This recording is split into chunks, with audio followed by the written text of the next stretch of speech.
So good morning, ladies and gentlemen. I hope you had a nice evening yesterday and you are ready to come back and work a little bit with us.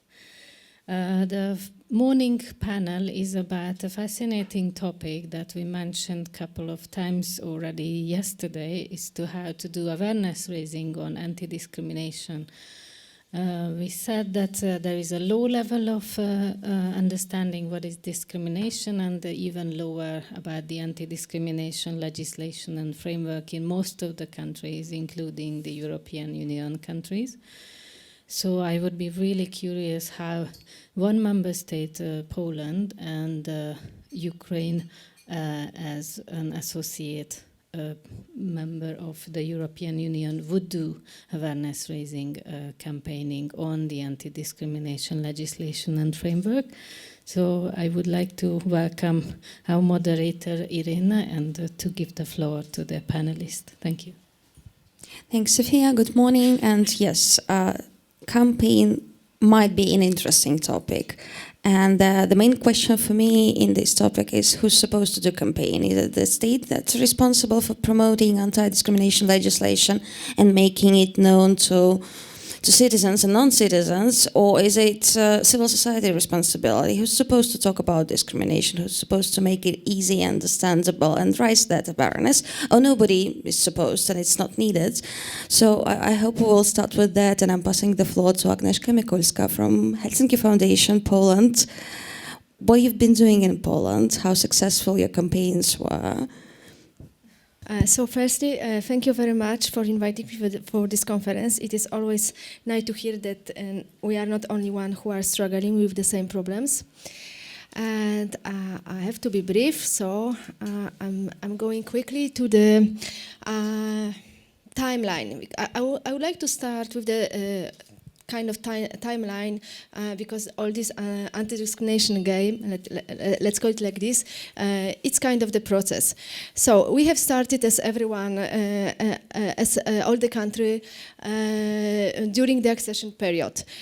Before accession to the UN, of course. Before we had some anti-discrimination provision settled in the constitution and in the labor code, but of course it was just traditional anti-discrimination approach. It's mean without the idea of reversal of the shifting of the burden of proof. During this time we were under pressure of European Union to implement directives. So in fact the government was the main target group to be pushed, and they were responsible to do something in this regard. In fact, in particular, to implement European Union anti-discrimination directives. But at the same time, we as NGOs, we start to be target of the activities of the foreign NGOs, like Migration Policy Group, like Inter-Rights from London, or even European Roma Rights Center from Budapest. And all these organizations, they wanted to teach us what does it mean discrimination in this, let's say, European Union view. What does it mean shifting of the burden of proof? What does it mean direct and indirect discrimination, etc., etc. So we were the privilege to be taught about those renowned organizations, and also some representatives of the government were also invited by those organizations to their country and to learn a little bit about anti-discrimination provision, about special body, how does it work, etc., etc. 2004, it's the year when we can say that it's the milestone in this process, because it is of course the time when we access to European Union, and at the same time the Polish Parliament passed amendments to the labor law, especially to the labor code, and those amendments related to the introducing reversal of the shift of the burden of proof. It introduced also the definition of the discrimination, direct and indirect, the definition of harassment, sexual harassment, etc., etc., etc. But at that time, all this anti-discrimination provision was limited only to the area of employment.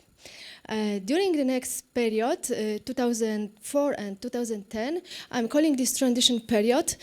A lot of things happen, and I would like to call this time activization of the Polish society in era of discrimination, and I will explain why a little bit later.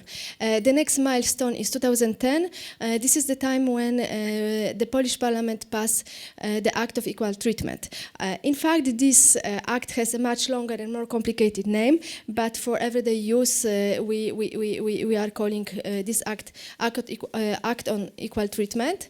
It is still quite a narrow act because it implemented the provision of the Racial Equality Directive and Directive Against Discrimination in Employment, 78 from 2000, number 78 from the year 2000. From the year 2000.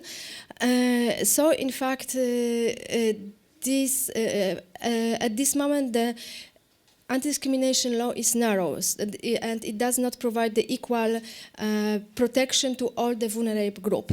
The minorities, I mean, ethnic, racial, and national minorities are the most protected, while the other, like religious minorities, for instance, or LGBT or disabled person, are not that much protected as ethnic, national, and racial minorities.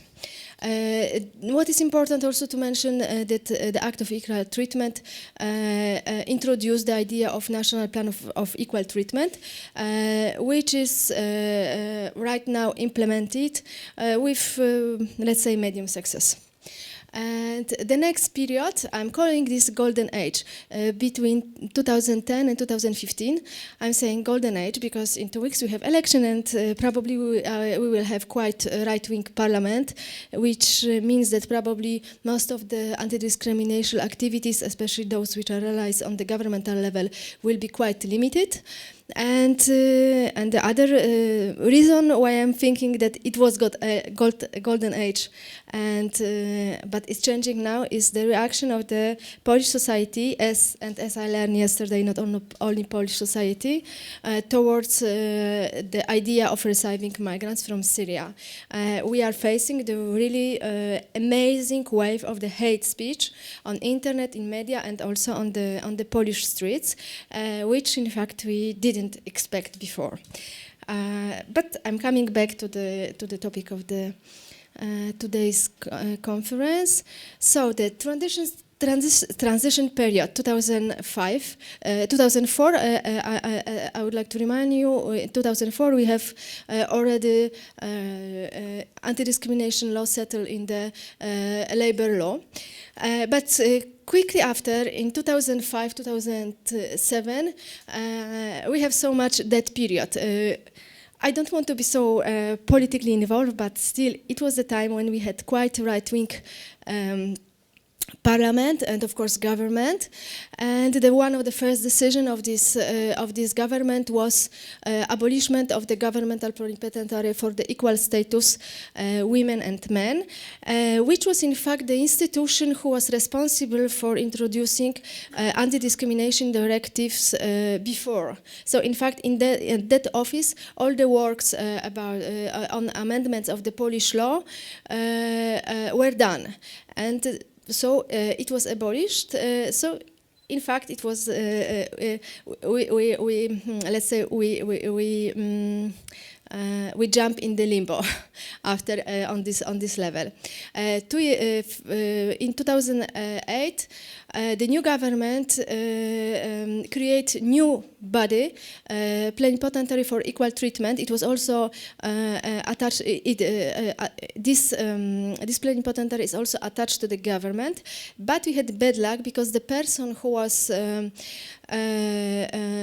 fact fulfilling the role of the plenipotentiary herself, she was she didn't understand discrimination at all, and in fact she by herself she performed many times discrimination attitudes. She was famous from the fact that during one TV show she said to the president of the Anti-discrimination Association, "Oh, I know you are gay, and I even know your partner." And it was his public coming out, as he said, "Oh, thank you for this, because even my mother doesn't know that I'm gay." So with this plenipotentiary, we didn't do too much. I mean, we as a country. This transition period is also famous because of the two first anti-discrimination campaign. And the first campaign, All Different or Equal. Maybe you heard about this, because this is anti-discrimination campaign, which was in fact invented by the Council of Europe. And as it is usually with the campaign of Council of Europe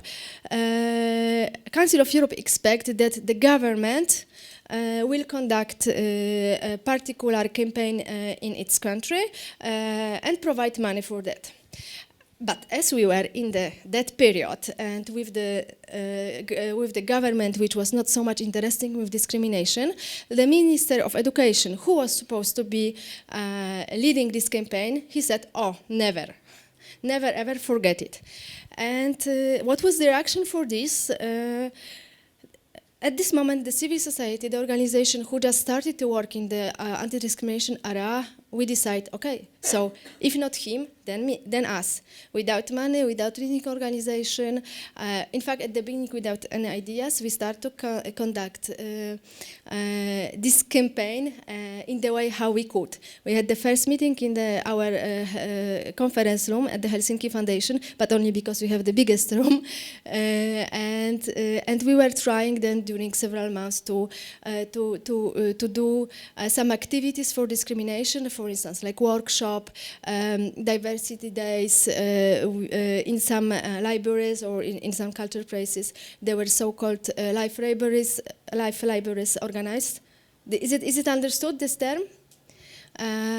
So there was like plenty of such activities done, let's say, ad hoc and almost without money. The second campaign was established by European Commission, and it was called For Diversity Against Discrimination. And this campaign was performed by the PR agency. In fact, there was like PR agency which was chosen on the European level, and then the branches of this PR agency in particular country, they were performing their activities. And well, I must say that it was complete flop. Because the PR agency, as well, the people who were involved in this campaign, they didn't know anything about discrimination, and in fact, they didn't care as well. They invite us as,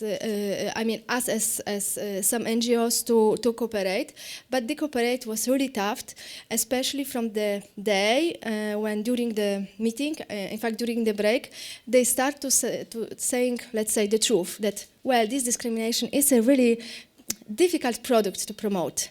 Well, to promote anti-discrimination for disabled people, this we can somehow sell it. But the LGBT, the gay, lesbian, well, it's a really such a bad product. And they had bad chance to say all these things to the girl who was representing one of the biggest LGBT organization called Lambda, and just the only problem was that she was not looking like a typical lesbian, and so they didn't detect her as someone who is representing the interests of the LGBT society. So as I'm telling, the cooperation was really hard. Something happened finally with during this campaign. There were contests for journalists, not very popular, but still there were several articles which were awarded. This agency, it organized the so-called diversity tracks, which were going around Poland to several places, and they were making kind of local event when local person was talking about discrimination. They produced many gadgets, posters, etc., etc. What we learn from this is that if someone doesn't know anything about discrimination, even having good communication skills, he or she shouldn't do it. But we also learn as NGOs that, well, there are some communication skills and some methods which, in fact, we can use it in our work to promote discrimination or other human rights topic. I'm comparing this campaign also for one reason, for additional reason, because this campaign for divestment against discrimination, it's starting on the particular day and finish on the particular day as it was settled in the project. This campaign, I think it's going on all the time, because as civil society had to do some efforts by, we had to do some efforts by ourselves. We have to start cooperate together. You start to teach each other. We start to do some things together, and in fact we are doing this all the time. And I have the feeling that now that the number of the organization and activists involved in anti-discrimination activities, they are growing and growing. We start to lobby together for extending anti-discrimination law and to cover with the protection also the other vulnerable groups which are currently not protected or not protected enough. This common action led finally to the establishing of the coalition of for equal chances in 2009, which I believe is the most important and most successful movement for equal treatment in Poland. Okay, now I'm switching to the golden age. So, as I mentioned, in 2010, the Polish Parliament passed the Act of Equal Treatment. Together with this, we gain two equality bodies. Okay, there is still discussion if there is one or two. I cannot elaborate this topic right now, but let's say there are two bodies which are responsible for equal treatment right now. It's Governmental Plenipotentiary for Equal Treatment and Commissioner for Human Rights Protection. Having all this, let's say, legal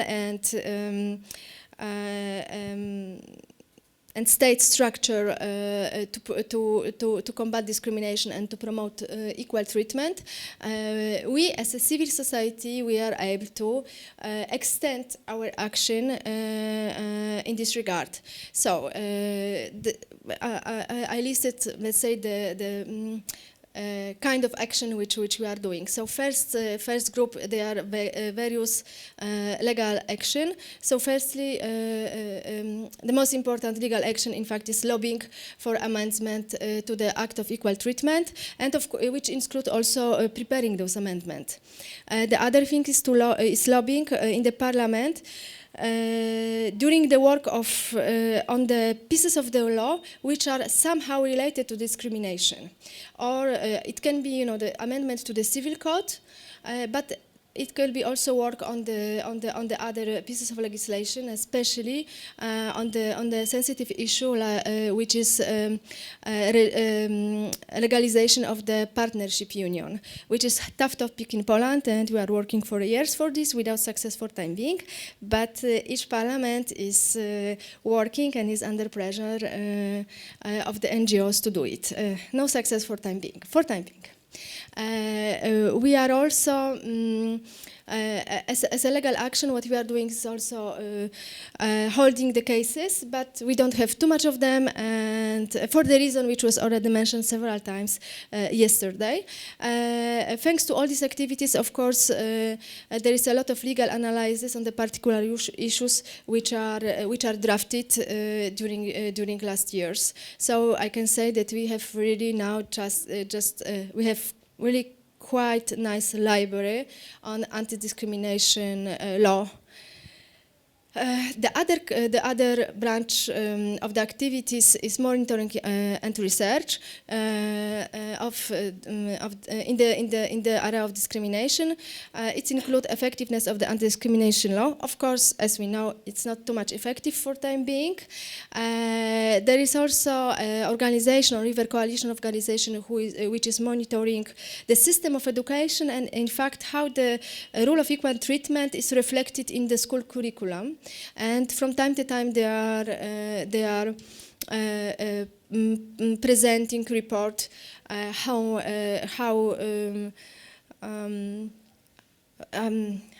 in fact how many cases of discrimination we can find in the school books in all the Polish school curriculums. But of course, this is not only a problem of Poland. Some time ago, I heard that a similar group of the activists in France, they found out that in the French school books, 95 in the 95 cases, because it was the topic of the dark powers. So they found out that when it comes to dark powers, there is more than 90% of witches and only 2% of bad wizards. So it's clear, no? It's the bad witches, the women are all the bad witches. So it was interesting how they prove it. The other area of monitoring and research, there are like various social research on particular topics.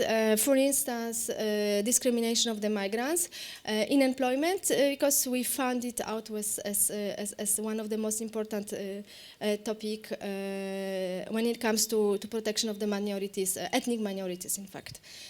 Then the next slide. So it's education is another area of our activities is education, and this education I might say it's broader and broader. It means that before we were as I mentioned at the beginning, we were trained as NGOs and some representatives of the government were trained, but now we can say that everyone can be trained. They are training for the professionals like lawyers, social activists, like the representatives of the trade unions, like policemen, etc. But we also start to introduce the anti-discrimination components in the trainings, which are not really completely devoted to the discrimination, but they are somehow attached. And for instance, the example for this is the project Take a Course for Multiculturalism, which was conducted by Helsinki Foundation. And in fact, it was the training for the representative of civil society, of the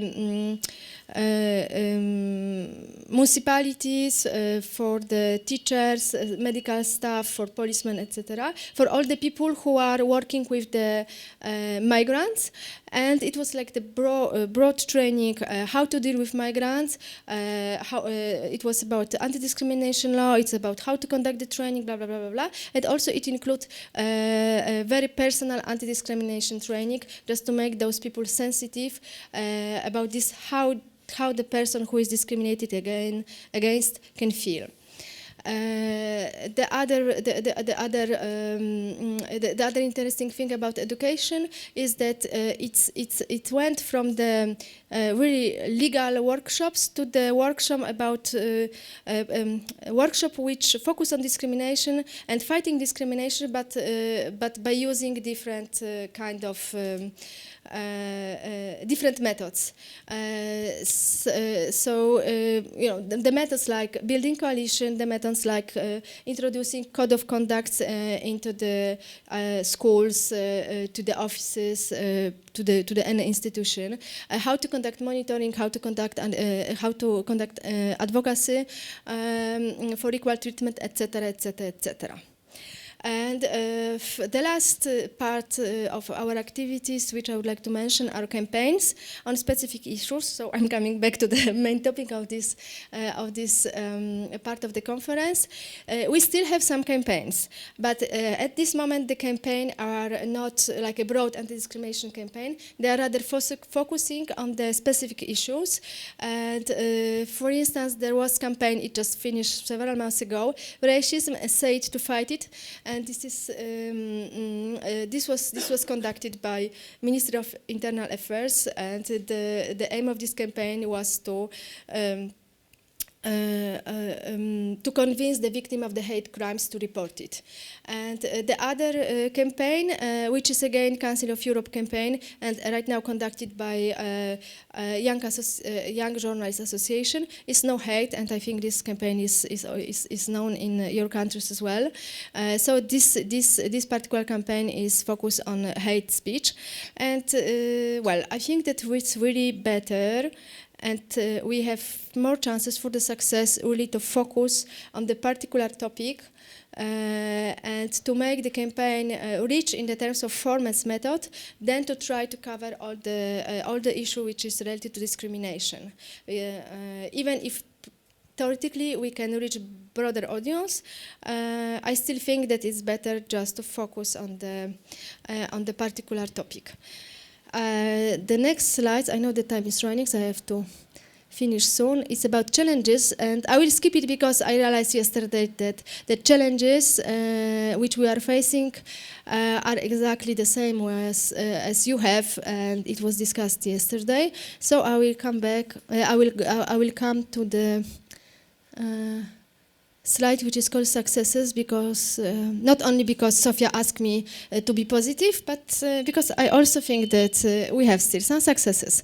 The first success still limited because of the narrowness of this is that we have anti-discrimination law.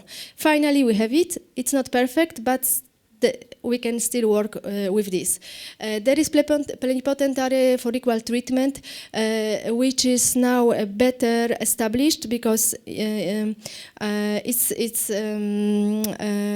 attached to the Act on Equal Treatment. So it is not so easy just to abolish this institution just one day when the Prime Minister change and he or she change her vision towards the issue of equal treatment. What I think is the most important, what we already have, and I think this is the great success, is that we have social capital, that we have the plenty of organizations which are consolidated, which are cooperating together. We have the methods of cooperation, and this social capital it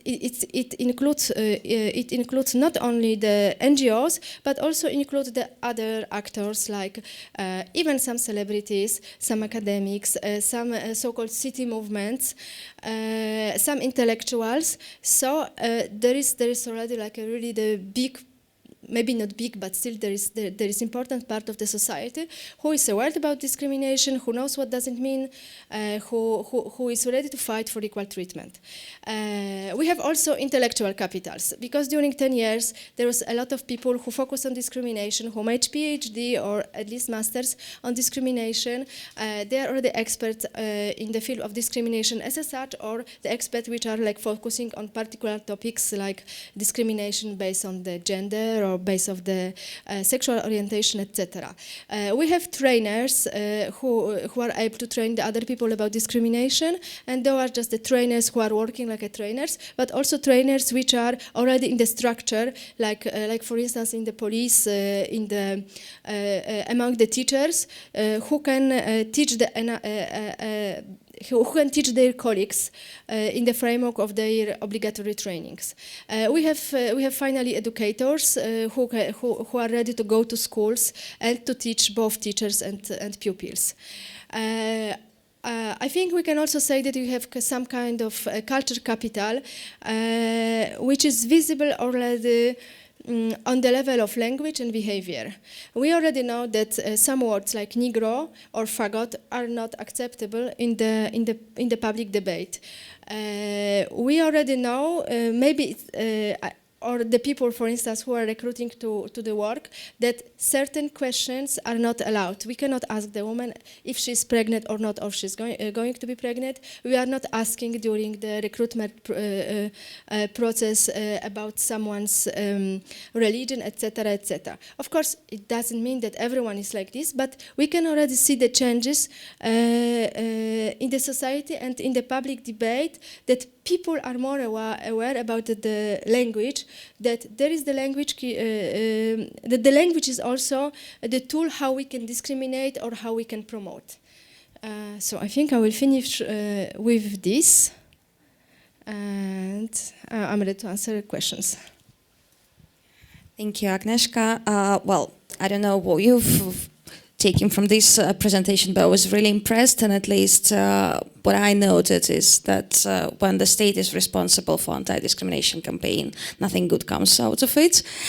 I think we all had the experience with Council of Europe campaign as well as No Hate campaign, because we have the same situation in Ukraine with No Hate campaign. When the Ministry of Culture is responsible, nothing happens actually, at least in a long period, but once in a couple of months some civil society comes to Ministry of Culture and asks them, what the hell are you doing with the campaign, why it's not visible. But it's still an open question for me, who's responsible for awareness raising? Should we take it out of state and do it ourselves as civil society, as a platform, as a coalition? Should we do a broad anti-discrimination campaign and concentrate on all issues, or as Agnieszka advised, we should make small campaigns targeted on particular group or particular issue or particular area where discrimination is existing in our country? And now you have a chance to win one of these t-shirts and ask your questions to Agnieszka and Tanya. Who's going to be first?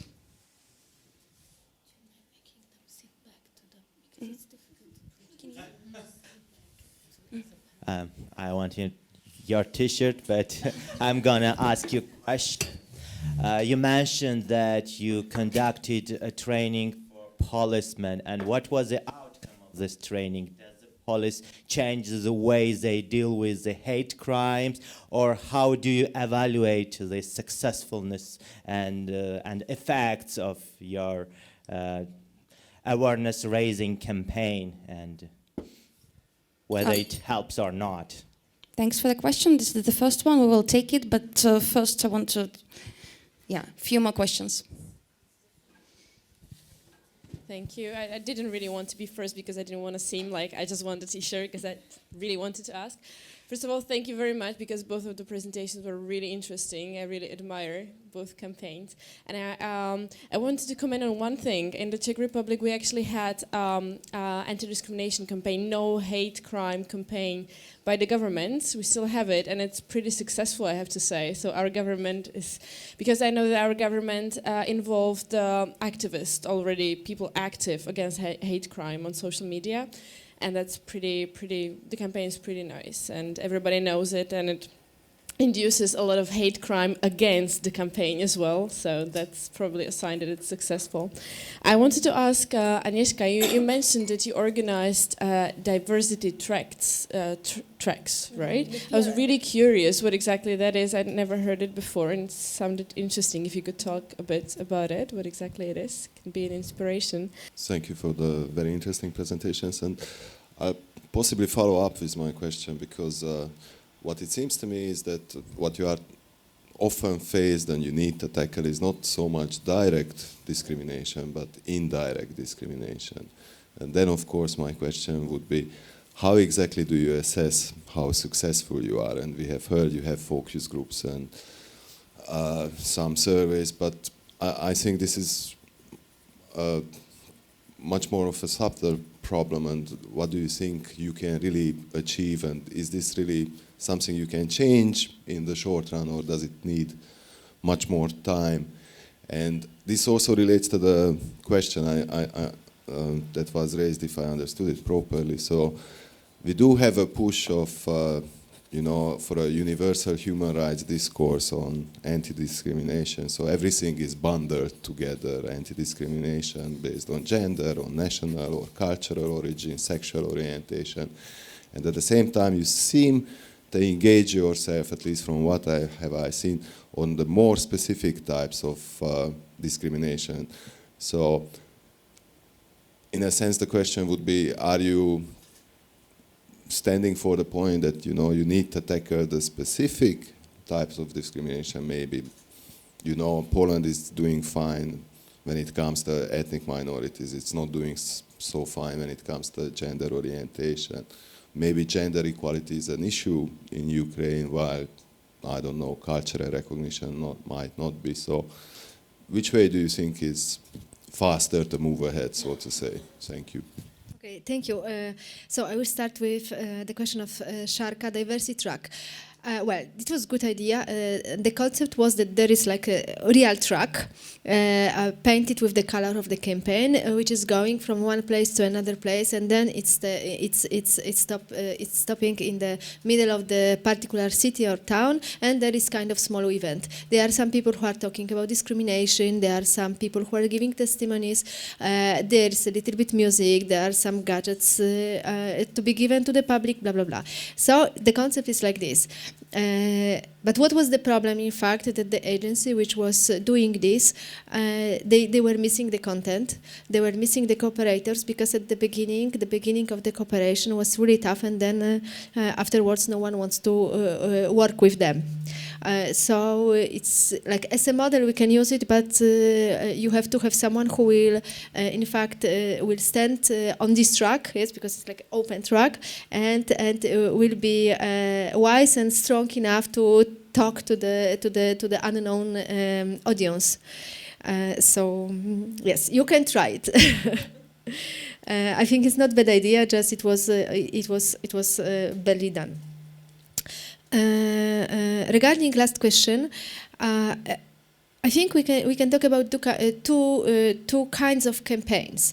The campaigns which are with the beginning of the end and the end, like short-term campaign, let's say more like a project. And I think this kind of campaigns should be focused on particular topics or particular audience, because it's easier, much easier, I think, to build the easy and understandable communication. And I think, well, this is in fact how it's working in the marketing. First we are choosing the target group. Then we think how those people are thinking, which words they are using, in which words we should use to talk to them to be understood. But we also have campaign, in fact, not which are campaign when we look from the perspective. That's why I was talking about this coalition for equal chances, and because and all the activities which are leading to implement anti-discrimination law, to pass this law through the parliament, because in fact it is kind of campaign composed from the many actions, and to pass broad anti-discrimination law we need a lot of partners. So in this case, not the only partners, because to pass the law we also need some expertise. We need a lot of know-how. It's much more complicated than to convince someone that, oh, it's really not nice not to rent the house to the Roma family only because they are Roma. So the big campaign with the goal which are on one point easy to measure, but very difficult, in fact, to reach. I think we need different actors, not only to prepare it, not only to have like better capacity, more know-how, but also because, for instance, we need parliamentarian who will agree to vote. Yes, so for this we need like bigger scope. So in fact, everything depends from what we want. And I also think that it also depends from the audience. That I would rather think that, like, for young people, or yes, it's better to focus really on one thing and to think about interesting methods which can bring attention. But when we are coming to the parliament, we are not playing with the tricky videos or jokes, etc. We have to come with something else, with some strong knowledge, with some arguments, etc., etc. But this is also kind of campaign when it comes from the many actors.